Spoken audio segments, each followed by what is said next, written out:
오늘 설교 제목은 진짜 무서운 것이 무엇인가라고 하는 제목을 가지고 마태복음 10장 28절에 있는 말씀을 가지고 함께 은혜를 나누겠습니다. 오늘 본문을 다시 한번 읽고 말씀을 증거하도록 하겠습니다.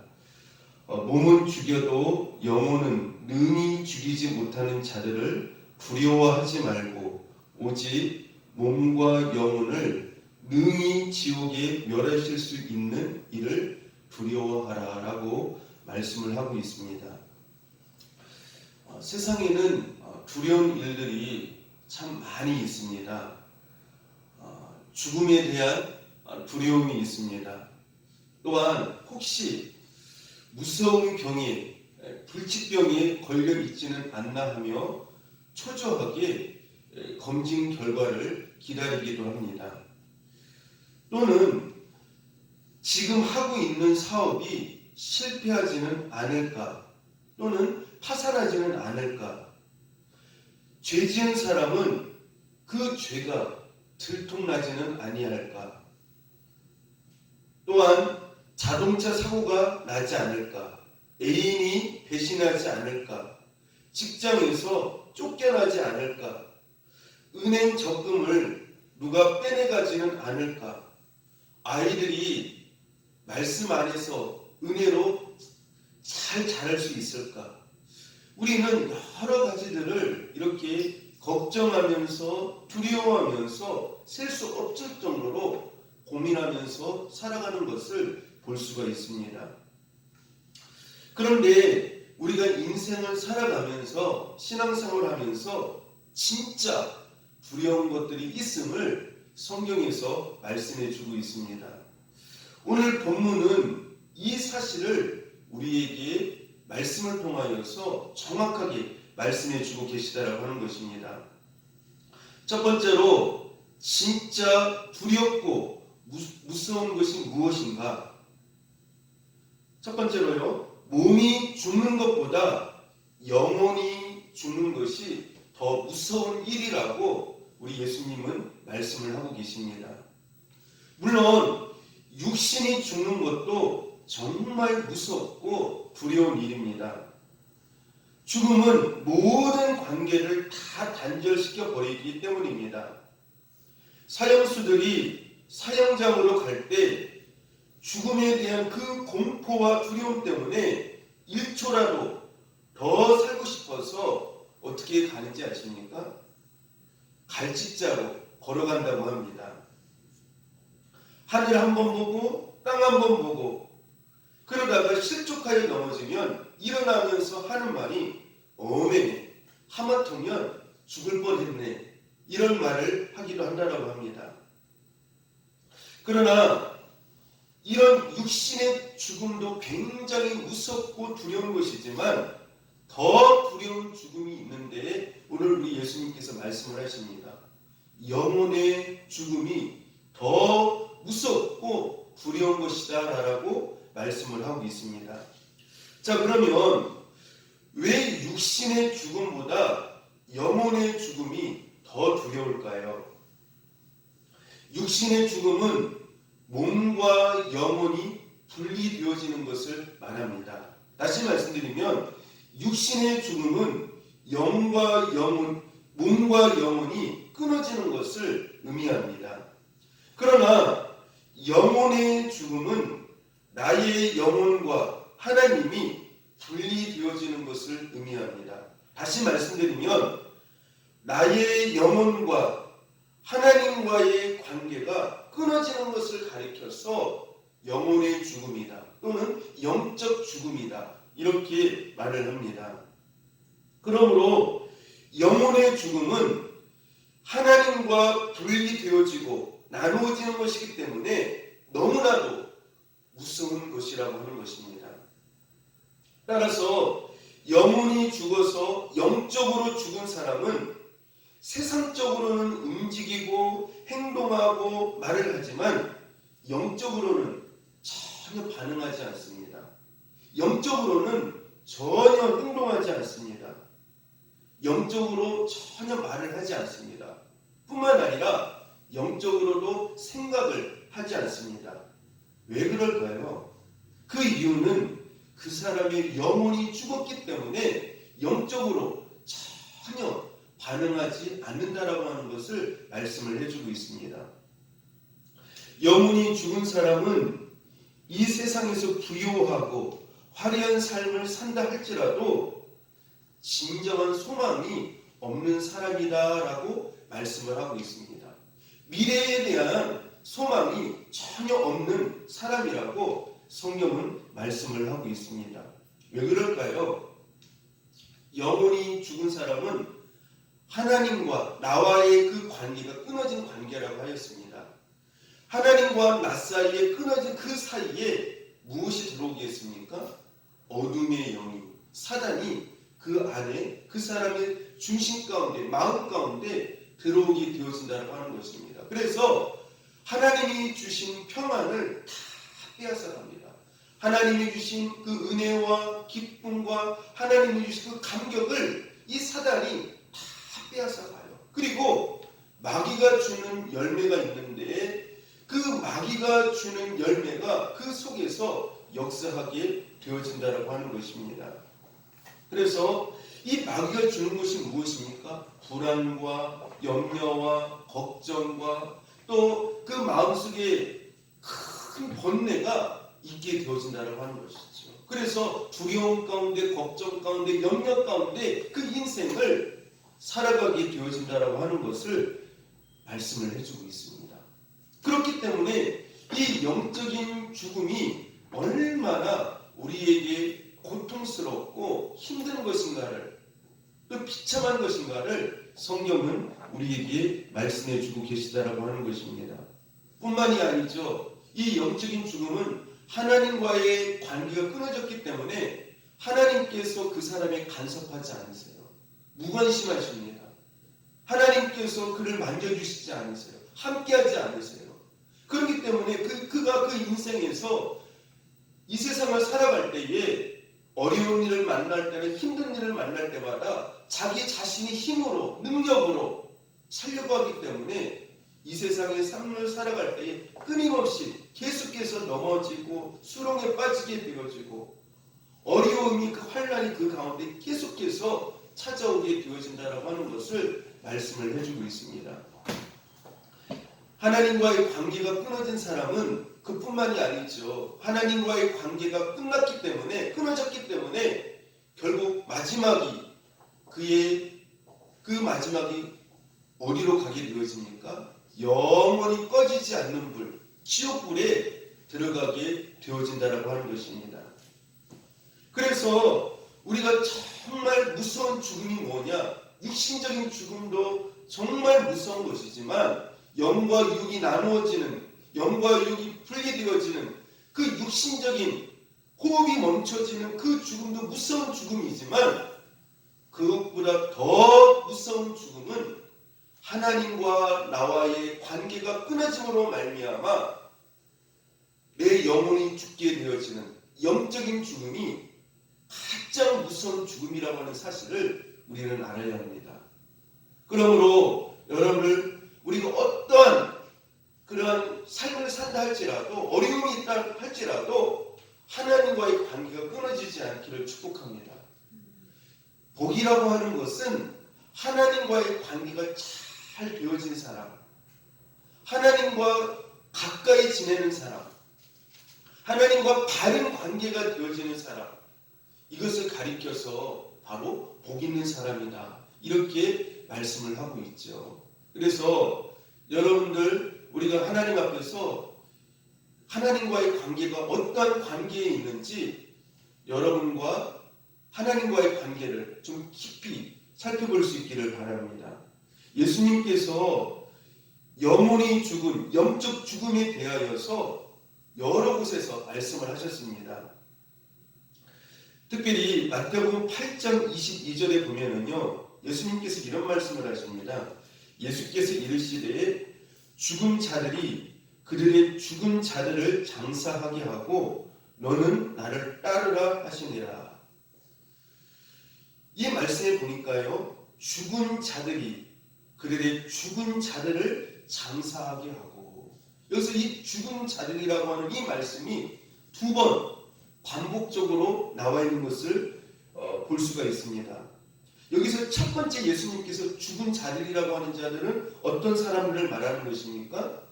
그들은 육신적으로는 살아있어요. 육신적으로는 움직이고 생각을 해요. 그런데 영적으로 죽은 자들을 말하는 것이에요. 하나님과의 관계가 끊어진 자들, 그런 자들을 말하는 것이죠. 다시 말씀드리면 영혼이 죽은 자들을 의미한다라고 말씀을 드릴 수가 있습니다. 두 번째로 죽은 자는 어떤 자를 의미합니까? 호흡이 끊긴 자들. 다시 말하면 영과 육이 나누어진 육신적으로 죽은 자들을 의미한다라고 말씀을 드릴 수가 있습니다. 사도 바울도요, 이 영적 죽음에 대하여서 말씀을 하셨습니다. 에베소서 2장 1절 말씀에 보니까요, 이렇게 말씀을 합니다. 그는 허물과 죄로 죽었던 너희를 살리셨도다.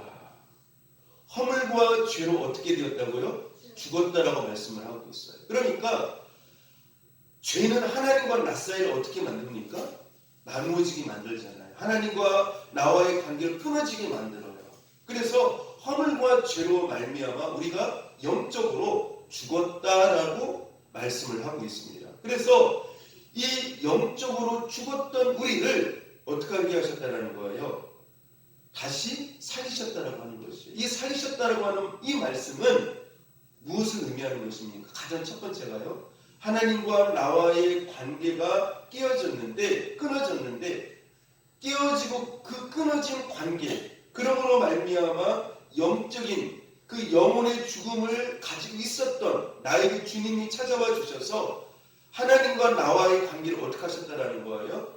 회복시켜 주셨다라는 거예요. 화평케 하셨다라는 거예요. 하나님과 우리 사이를요. 무엇을 통해서요? 예수님의 십자가의 보혈의 은혜를 통해서요. 우리의 허물과 죄를 다 없애주시고 하나님과 바른 관계를 갖게 하게 하심으로 말미암아 우리를 다시 살리시는 역사를 갖게 되었다고 하는 것입니다. 그러므로 여러분들, 우리는 원래는 다 영적으로 죽어있던 자들이었어요. 에스골 골짜기에 마른 흙과 같이 앙상한 뼈만 남은 영적인 그러한 모습을 가지고 있었던 자들이었습니다. 그런데 예수님의 십자가의 은혜를 통하여서, 예수님의 십자가의 보혈을 통해 십자가의 보혈의 생기를 우리 가운데 부어주시고 영적인 우리의 뼈가 굳게 하시고 살이 굳게 하시고 가죽이 돋게 하시고, 그래서 하나님의 성도로, 하나님의 군대로 우리를 다시 새롭게 생명을 불어넣으셔서 우리가 영적으로 반응하는, 영적으로 움직이는 그러한 살아있는 하나님의 사람들로 변화되어지게 되었다라고 하는 것입니다. 영적인 죽음의 상태, 이게 굉장히 무서운 거예요. 영적인 죽음은 참 무서운 것이죠. 여러분들, 이 영적인 죽음의 상태가 얼마나 고통스러운가를 특별히 보여주는 곳이 있죠. 보여주는 사람도 있고 보여주는 곳이 있어요. 자, 영적인 이 죽음의 상태가 얼마나 고통스러운가, 하나님과의 관계가 깨어짐으로 말미암아 그 삶이 얼마나 비참하고 얼마나 눌리고 얼마나 고통스러운가를 보여주는 그 한 사람이 있습니다. 누굽니까? 바로 사울왕이죠. 이 사울왕이 하나님 앞에 처음에는 얼마나 신실하고 하나님과의 관계가 얼마나 좋았습니까? 그런데 왕이 되어지고 나서 욕심이 생기고 시기심이 생기고, 그러면서 하나님보다도 자기를 먼저 생각을 하고 욕심을 가지고 계속해서 하나님의 말씀에 불순종하게 되어지니까 어떻게 하게 되어졌습니까? 하나님이 몇 번의 기회를 주고 회개할 수 있는 은혜를 주었는데도 불구하고 계속해서 하나님 앞에 회개하지 않아요. 계속해서 불순종합니다. 그러니까 성경에 뭐라고 말씀을 하고 있어요? 여호와의 영이 떠났다는 말씀을 하고 있어요. 여호와의 영이 떠났다는 말은 무슨 말씀이에요? 하나님과 사울왕의 관계가 어떻게 되었다는 거예요? 깨졌다는 거예요. 하나님과의 그 관계가 끼워져 버렸다는 것이에요. 나누어졌다는 것이에요. 그때부터 이 사울왕과 하나님과 사이에 그 틈이 생기지 않았습니까? 틈이 생긴 그곳에 무엇이 있습니까? 무엇이 들어왔어요? 사탄이 들어와서 사울왕을 어떻게 했습니까? 악심이 들어왔어요. 그를 번뇌케 하고 평안이 하나도 없어요. 굉장히 고통스러워하고 그의 마음이 눌리고 힘들어하는 그런 것을 볼 수가 있지 않습니까? 영적인 죽음은 바로 사단이 우리에게 들어와서 하나님이 주신 그런 모든 그런 영적인 기쁨들, 은혜들을 다 빼앗아가고 사단이 가지고 있는 그 죄가 가지고 있는 가장 그 안전, 그 불행한 것들을 우리 심령 가운데, 마음 가운데, 삶 가운데 뿌린다라는 것이에요. 그리고 그 열매를 맺어서 고통스럽게 삶을 살아가게 만드는 것이 바로 이 사단의 역사인 것이죠. 여러분들 사사기도 그렇지 않습니까? 사사기도 그 사사기를 가리켜서 우리는 뭐라고 말을 하죠? 영적인 암흑기라고 말을 해요. 왜 그렇습니까? 하나님과 관계가 어떻게 해요? 깨졌어요. 우리가 요즘 저녁마다 말씀을 통해서 보지 않습니까? 사사라고 하는 사람들이 어떻게 해요? 이스라엘 백성들 제대로 인도하지를 않아요. 영적 지도자들까지 그래요. 삼손 보세요. 기도원도 보세요. 그들이 하나님 앞에 그들을 제대로 인도하지 않아요. 그들마저도 영적으로 굉장히 무능하고 자기 욕망과 자기의 쾌락과 자기의 어떤 그런 욕심을 위하여서 끊임없이 눈에 보이는 대로 그것을 추구하면서 살아가는 것들을 볼 수가 있죠. 우리가 어제 보았던, 전에 보았던 그 미가, 그 한 가정을 통해서도 이스라엘 그 가정이 그때 당시에 어땠는가를 우리가 구체적으로 알 수 있지 않습니까? 영적인 암흑기, 다시 말하면 영적인 암흑기라고 하는 영적으로 죽어있는 그 상태를 의미하는 것이에요.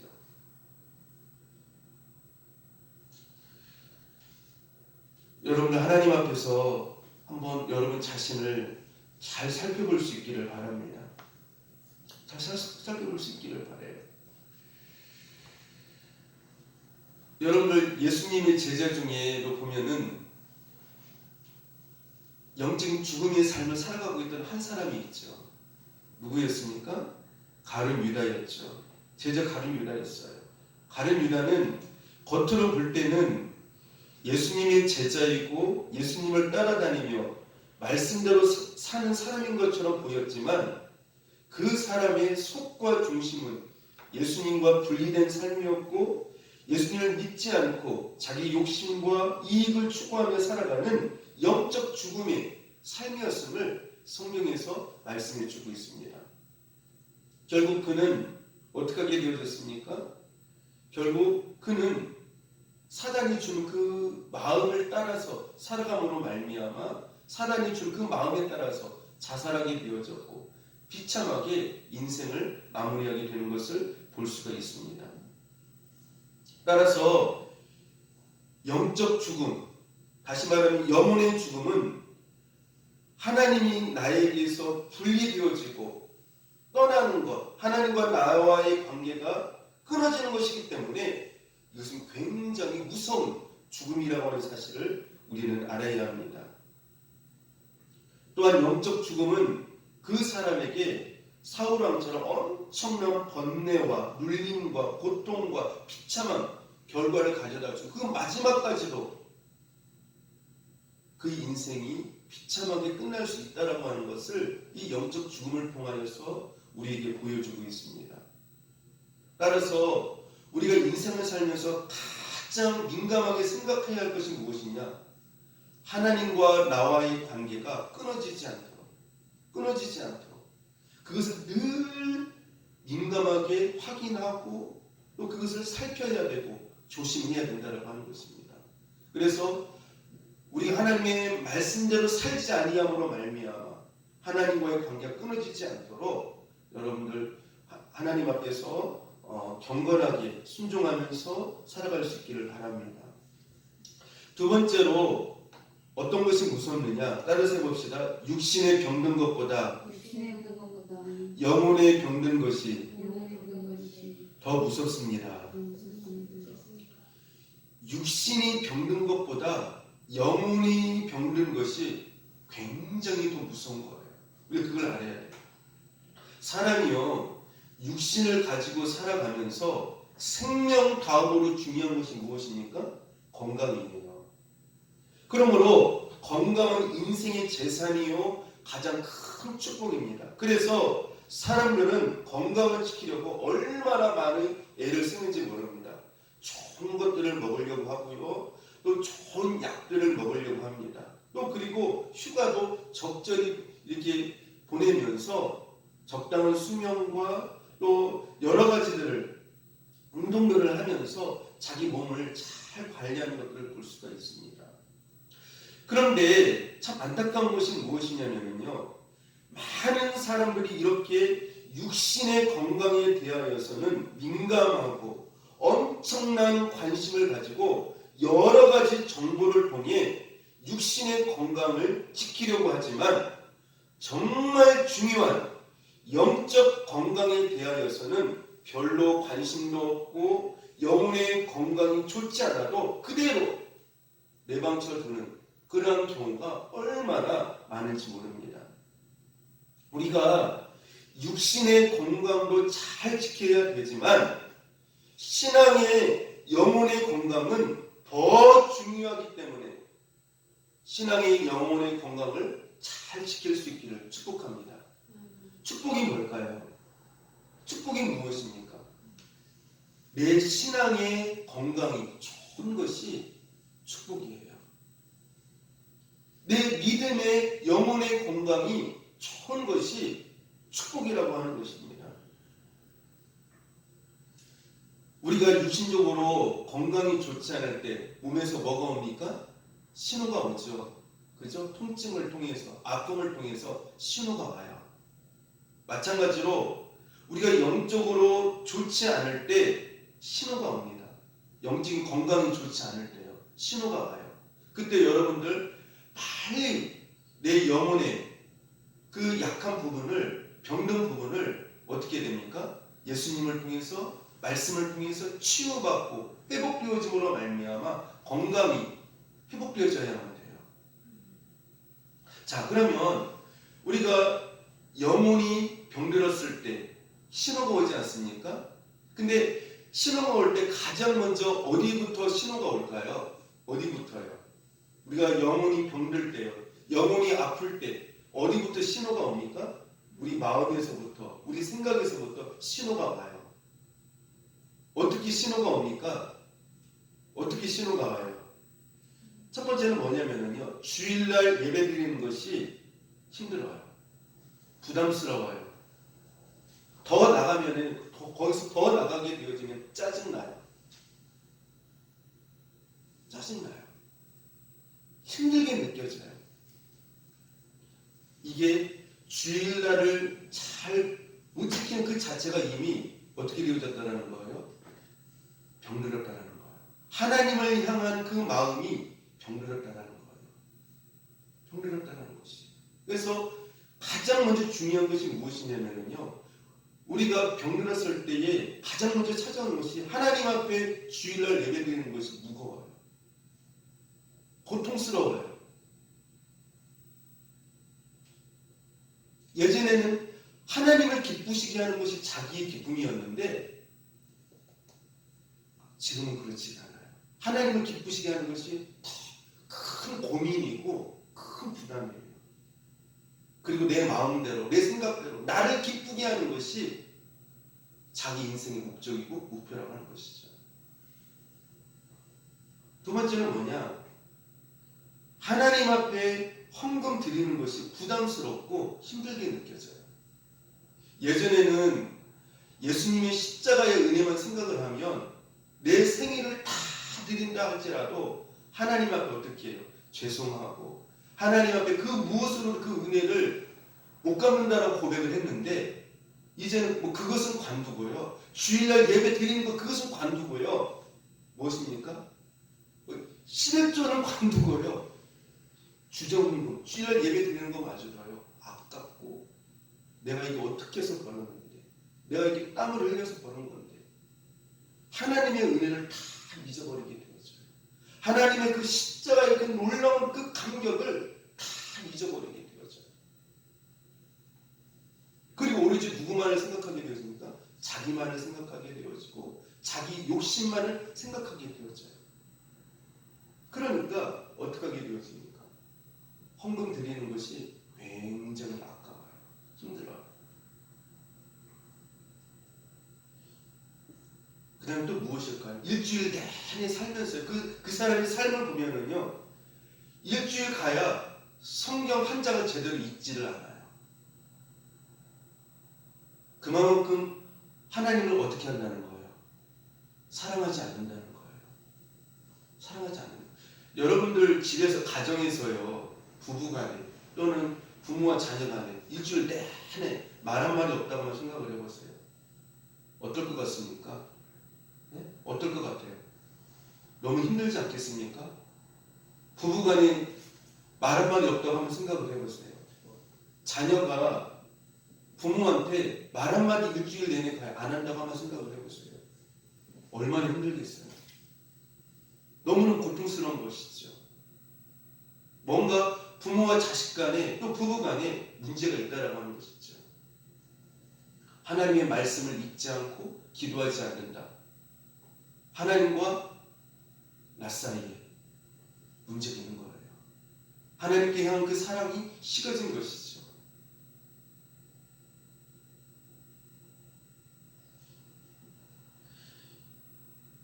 여러분들 하나님 앞에 말씀을 늘 읽을 수 있기를 축복합니다. 여러분들 아프더라도 어떻게 합니까? 밥은 꼭 어떻게 해요? 먹잖아요. 낫기 위해서. 마찬가지예요. 우리 하나님 말씀 읽기 싫어도 읽어야 돼요. 그래야 우리 영혼이 건강해질 수 있어요.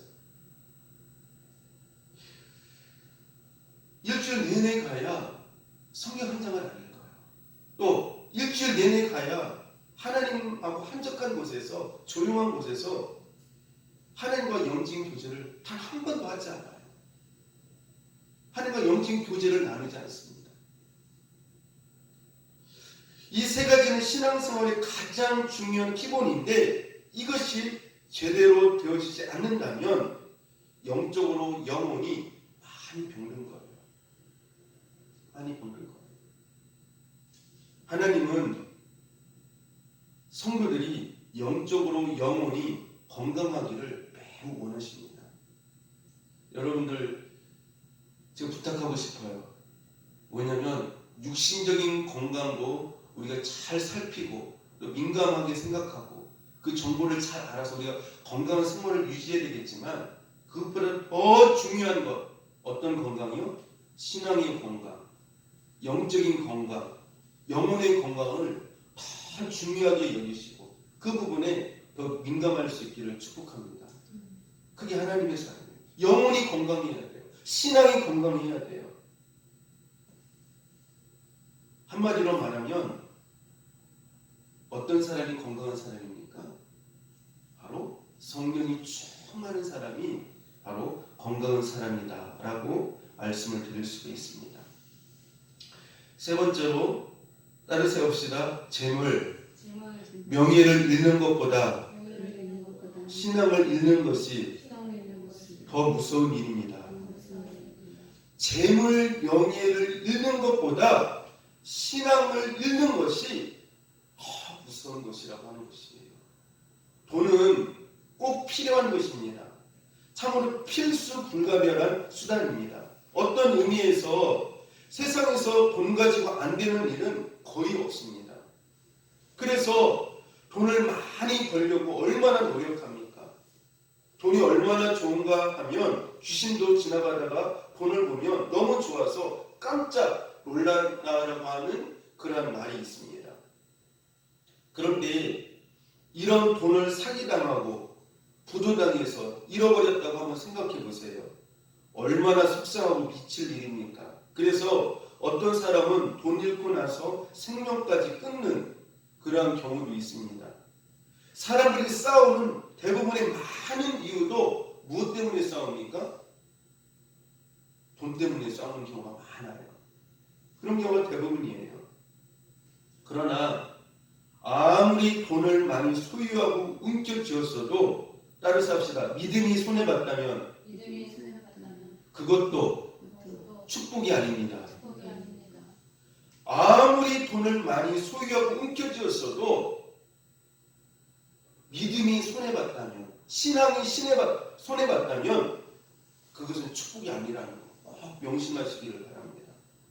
차라리 돈에 손해가 나고 돈을 잃었다 할지라도 믿음이 성숙했다면 오히려 더 그것이 큰 축복이요 은혜라고 하는 사실을 우리는 잊지 말아야 합니다.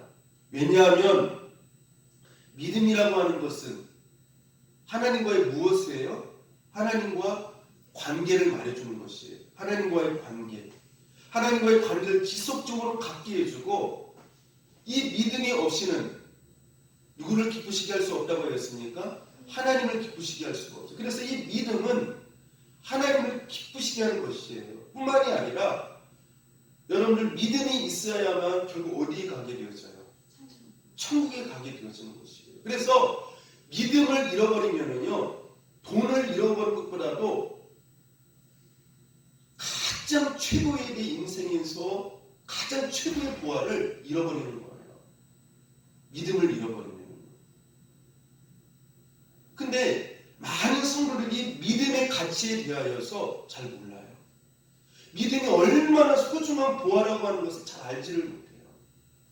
믿음이 있어야만 우리가 말씀을 읽을 때 그 말씀 속에서 말씀을 붙잡고 기도하면 어떻게 하게 돼요? 하나님께서 우리 믿음을 보시고 어떻게 하십니까? 그 약속의 축복들을 우리에게 주시지 않습니까? 하나님께서 우리와 만나주시고 동행해 주시고 믿음이 있어야만 우리가 천국에 갈 수가 있거든요. 그런데 믿음은 잃어버려도 이 돈만은 차지해야겠다라고 하는, 아니죠. 물질이 굉장히 중요한 건 맞습니다. 그러나 믿음보다는 중요한 게 아니에요.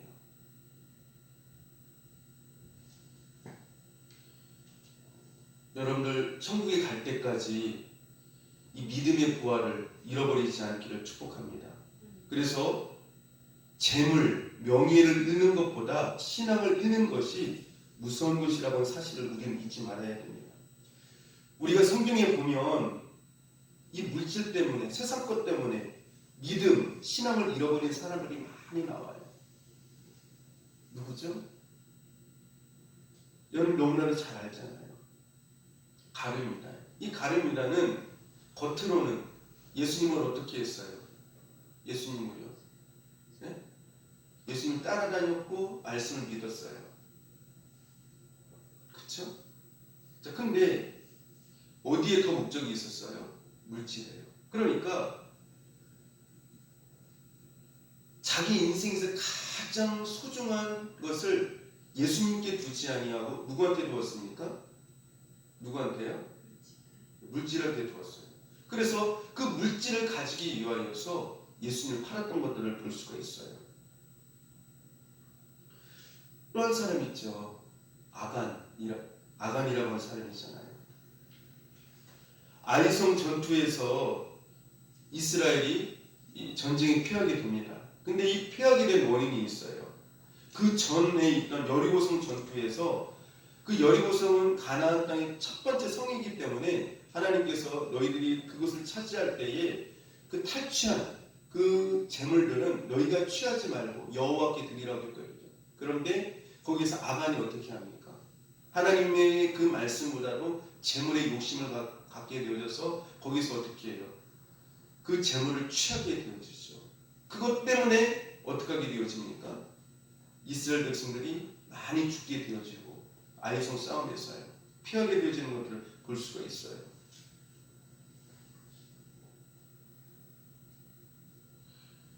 물질이 중요하지만 하나님의 말씀과 기도보다는, 믿음보다는 중요하지 않다라고 하는 것을 말씀해 주고 있습니다.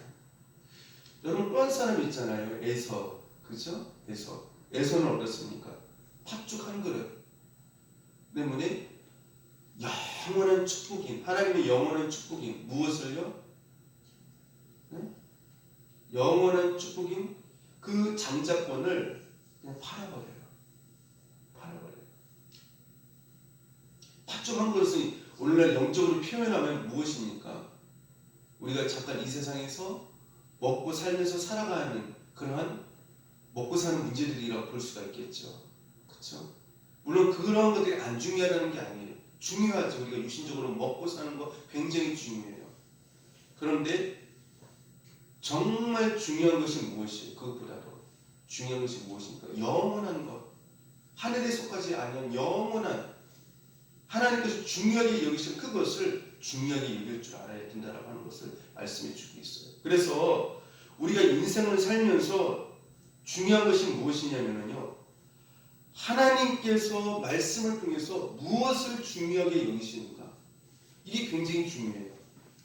하나님께서 말씀을 통해서 우리 인생 가운데 무엇을 중요하게 여기시는가, 그것을 우리가 어떻게 여겨야 된다는 거예요? 중요하게 여겨야 된다는 거예요.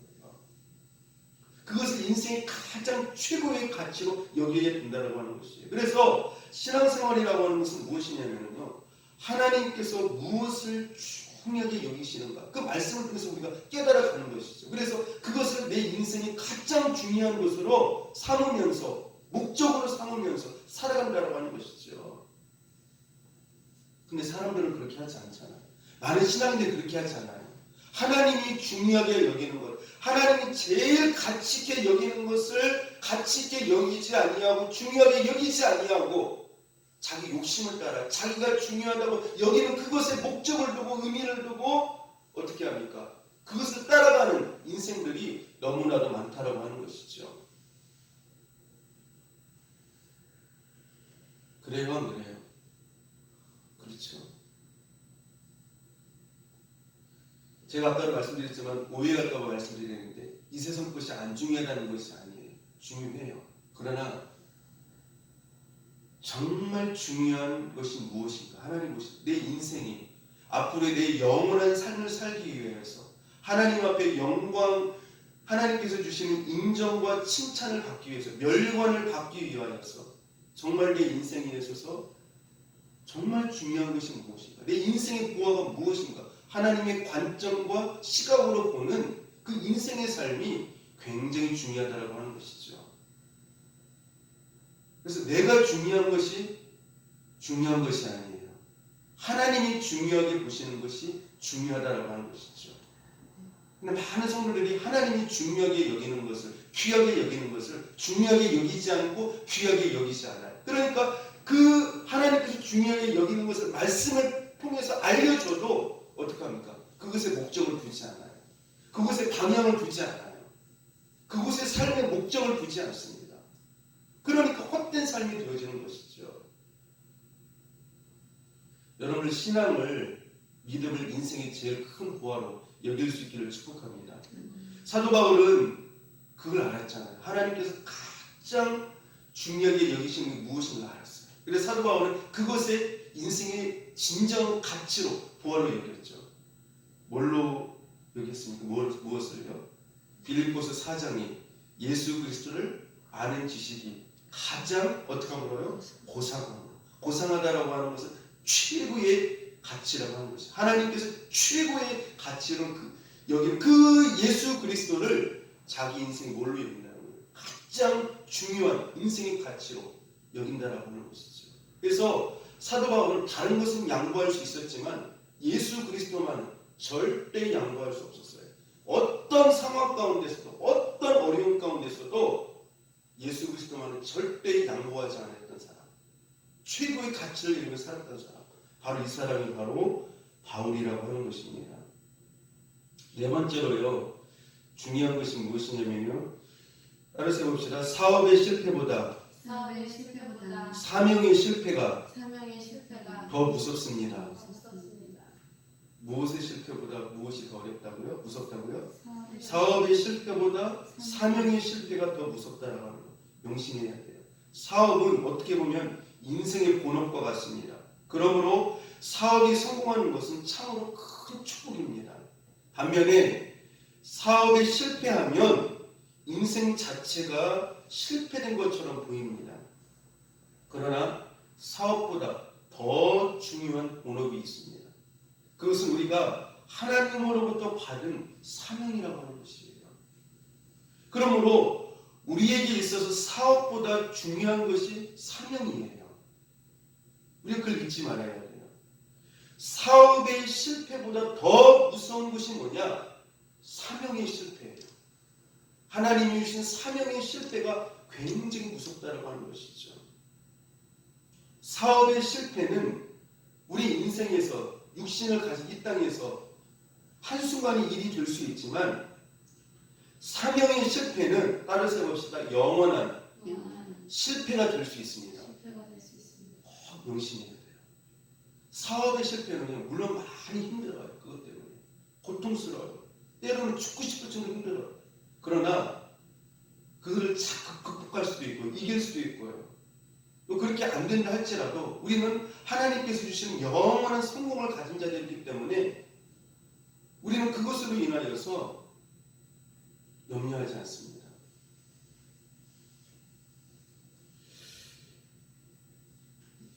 우리가 특별히 사명을 끝까지 완수한 분들을 볼 수가 있죠. 그렇죠? 누굽니까? 저는 세 사람을 뽑고 싶어요. 물론 여러 사람이 있지만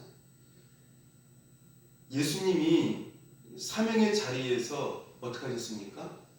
끝까지 그 사명의 자리를 지키셨어요. 그렇죠? 예수님이 34년 동안 끝까지 사명을 지키셨는데 근데 예수님이 그 사명을 잘 감당하셨는데 예수님에게서 그 사명을 지키는 데서 위기가 있었어요. 위기가 있었죠. 언제였습니까? 어디에서 위기가 있었습니까? 예수님 물론 평상시에도 많은 사람들로부터 지탄을 받고 비판을 받고 조롱을 당하기도 하셨어요.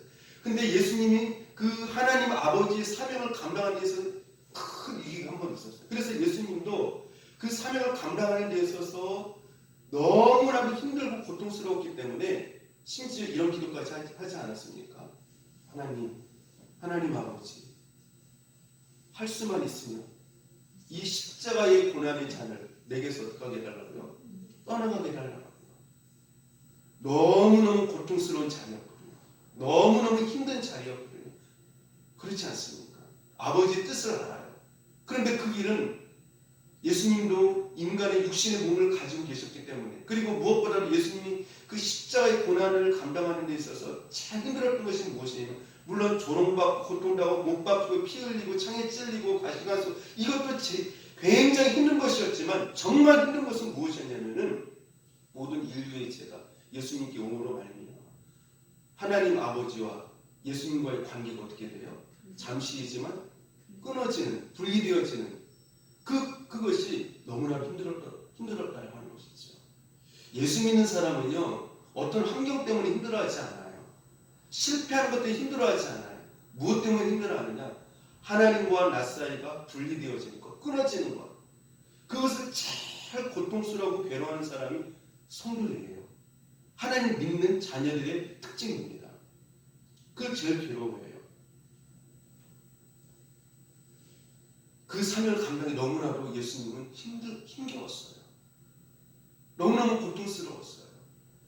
근데 예수님 거기에서 사명을 어떻게 해요? 포기할 수도 있었어요. 하나님 아버지, 나는 여기까지입니다. 제 한계는 여기입니다. 커트라인 한계의 선이 여기까지입니다. 여기 끝입니다. 저는 골고다 못 올라갑니다. 십자가에 못 박힙니다. 저는 할 수 없습니다. 하면서 예수님이 거기에서 기도를 하시고 등을 돌리고 하나님께 등을 돌리고 골고다의 그 반대편으로 가셨다고 한다면 우리가 오늘날 이 자리에 하나님의 자녀로서 죄사함 받고 구원받은 성도로서 살아갈 수 있어요? 없어요? 없잖아요. 예수님이 그 사명의 자리를 그 골고다의 자리를 어떻게 하겠습니까?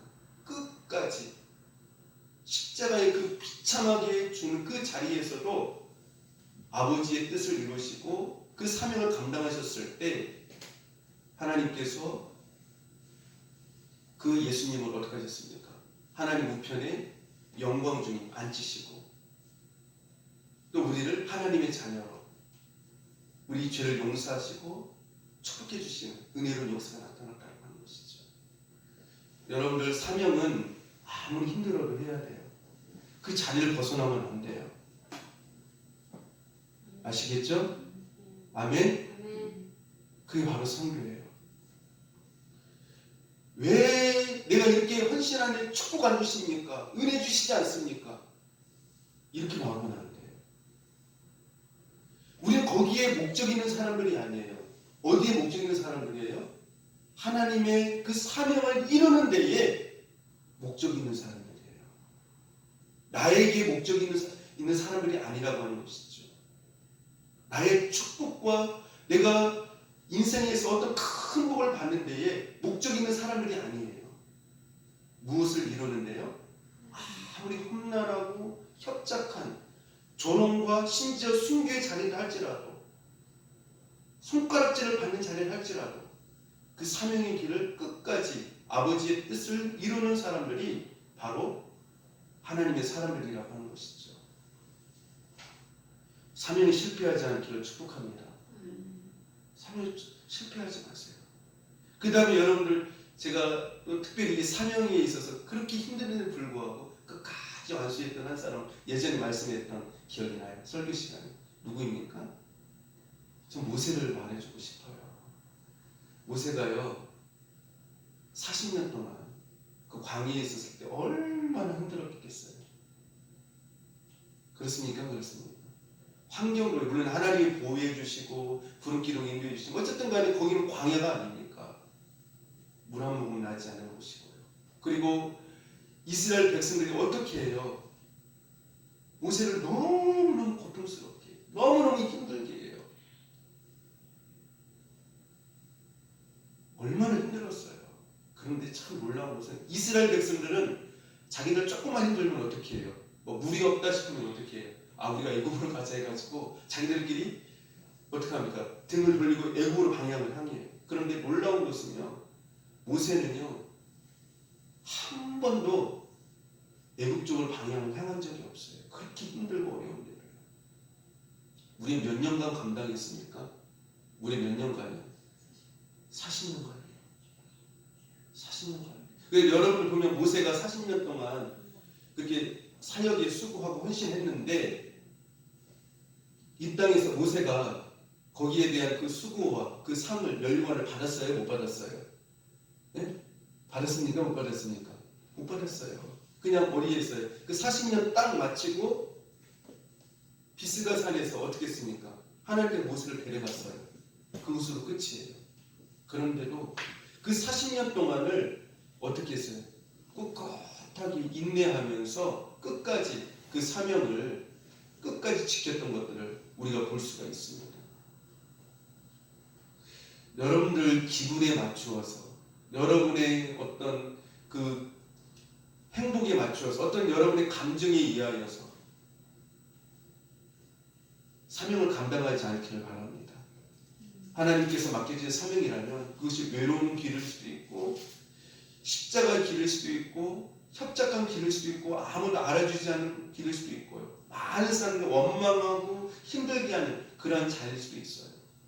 그렇지만 모세처럼 끝까지 그 사명을 감당할 수 있는 저와 여러분 될 수 있기를 축복합니다.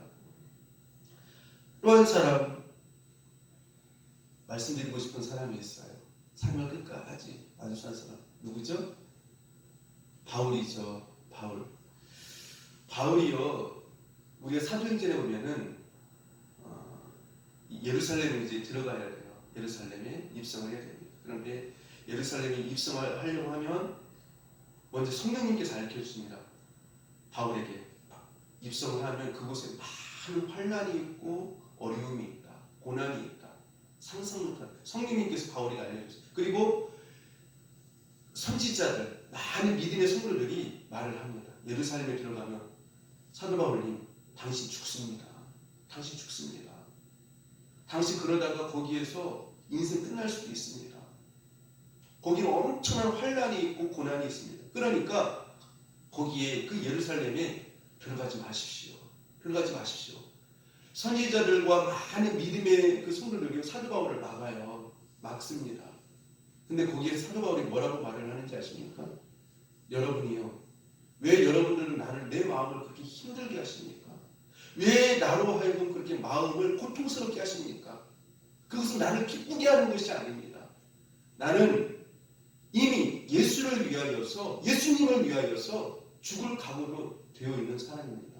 나는 예수님을 위하여서 죽는다고 한다면 그것을 내 인생의 가장 큰 기쁨과 행복으로 여기는 사람입니다. 환난과 핍박을 받으러 예수님을 위해서 갔는데 얼마나 기쁩니까? 사도 바울은 그렇게 말을 하죠. 그리고 꿋꿋하게 어떻게 가요? 그 예루살렘을 들어가죠. 그 안에는 복사와 같은 바리새인과 서기관들, 많은 유대인들, 바울을 죽이려고 하는 사람들이 노리고 있어요. 그렇죠? 그런 가운데서도 사명을 끝까지 완수해요. 그리고 바울의 삶을 보면 어떻습니까? 먹지 못하고 자지 못하고, 그리고 디모데후서 우리가 보면은 어떻게 해야 합니까? 많은 사람들이 예수님을 떠나요. 이렇게 뭐 대마도 떠나고 누구를 떠나고. 그런데 끝까지 그 감옥에서 사명을 지키면서 뭐라고 말합니까? 내가 이제 달려갈 길을 다 달려가고 주님이 주신 그 사명을 마쳤으니 나에게는 의의 멸관이 예비되어 있습니다. 이렇게 말을 하면서 끝까지 한 번도 하나님께 향한 그 원망과 불평을 하지 아니하고 옥에서 이렇게 그 끝까지 하나님 앞에 영광을 돌리면서 결국 순교의 제물로 하나님 앞에 자기 자신을 드리는 것들을 볼 수가 있어요. 여러분들, 사업의 실패보다 사명의 실패가 더 두려운 것이에요. 사명의 실패가 없기를 축복합니다. 축복합니다. 그래서 오늘 인생에서 진짜 무서운 것이 무엇인가 4가지로 제가 오늘 말씀을 드렸습니다. 요약하고 말씀을 마치려고 합니다. 자, 첫 번째로요, 몸이 죽는 것보다 영혼이 죽는 것이 더 무섭다. 두 번째는요, 육신에 병든 것보다 무엇에 병이 든 것이요? 영혼이 병든 것이 더 무섭다. 그 다음에 재물, 명예를 잃는 것보다 무엇을 잃는 것이 더 무섭다? 신앙을 잃는 것이, 믿음을 잃는 것이 더 무섭다라고 말씀을 드렸어요. 그리고 마지막으로요, 사업의 실패보다 무엇의 실패가 더 무섭다고요? 사명의 실패가 더 무섭다. 이렇게 말씀을 드렸어요. 여러분들, 세상 것들은 두려워할 것들이 아니에요. 우리가요, 하나님께서 말씀하시는 그것들만, 이 4가지만 중요하게 여기에 가치를 두고 한다면 이 세상 것들은 우리에게 두려움을 주는 것 같지만, 무서운 것인 것 같지만 사실은 무서운 것들이 아니에요. 우리 머리털 하나 건드릴 수가 없는 것들이에요. 여러분, 오늘 이 말씀을 보시면서 예수님께서 무서워하라고 하시는 그 무서운 것을 두려워할 수 있는 여러분들이 될 수 있기를 바랍니다. 그리고 더 중요하게 여기시는 것을 더 중요하게 여기셔서 여러분들이 인생의 가치관이 변화되어지고 하나님의 사람으로서 영광을 돌릴 수 있는 저 여러분 될 수 있기를 주님의 이름으로 축복합니다. 기도하겠습니다. 하나님 아버지, 은혜와 사랑을 감사합니다. 오늘 말씀을 통하여서 우리 인생에서 진짜 무서운 것이 무엇인가에 대하여서 생각해보고 은혜를 나누었습니다. 몸이 죽는 것보다 영혼이 죽는 것이 더 무섭다라고 우리가 말씀을 통하여서 알았습니다. 육신이 병든 것보다 영혼이 병든 것이 더 무섭고, 재물, 명예를 잃는 것보다 신앙, 믿음을 잃는 것이 더 무섭고, 사업의 실패보다 사명의 실패를 더 무섭게 여길 수 있는 하나님의 영의 사람들 될 수 있도록 축복하여 주옵소서. 그래서 하나님 앞에 인정받고 칭찬받는 저희들이 될 수 있도록 주님 인도하여 주시옵소서. 예수님 이름으로 기도합니다. 아멘.